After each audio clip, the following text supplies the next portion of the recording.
স্বাগতম আপনাকে। সব রকমের আপডেট এবং লেটেস্ট নিউজ পেতে অবশ্যই চ্যানেলটিতে সাবস্ক্রাইব করুন। ধন্যবাদ। সালমানের নিষ্ঠুরতার কথা ফাঁস করলেন ক্যাটরিনা। বর্তমানে দুজনই ব্যস্ত টাইগার জিন্দা হে ছবি নিয়ে।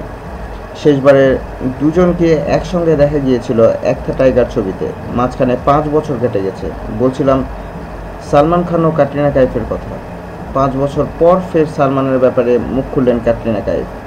সম্প্রতি টাইগার জিন্দা হ্যায় এর এক সাংবাদিক সম্মেলনে সাবেক প্রেমিককে নিয়ে রীতিমতো স্মৃতিচারণ করলেন।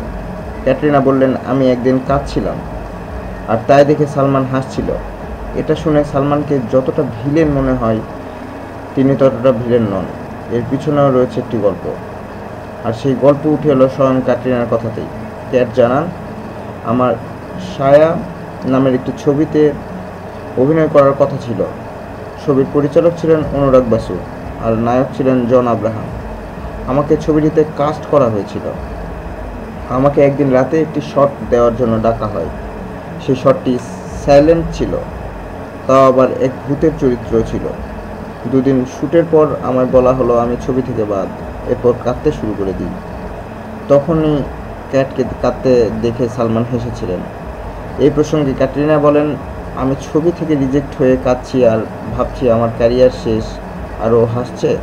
তখন আমি ভাবছিলাম সালমান খুব সংকীর্ণ মনের, কিন্তু কিছুক্ষণ পরে ওই এসে আমাকে শান্ত করে বলল যে তুমি এখান থেকে অনেক দূর যাবে, আর এই জিনিসগুলো হয়ে থাকে, এগুলো নিয়ে ভেবো না, শুধু নিজের লক্ষ্যে স্থির থাকো আর মন দিয়ে কাজ করে যাও। এই ঘটনা থেকেই স্পষ্ট যে সাবেক হলেও তার জীবনে সালমানের প্রভাব কোনোদিনও অস্বীকার করতে পারবেন না ক্যাটরিনা কাইফ। ধন্যবাদ ভিডিওটি দেখার জন্য। আরও আপডেট পেতে চ্যানেলটিতে সাবস্ক্রাইব করুন। ধন্যবাদ।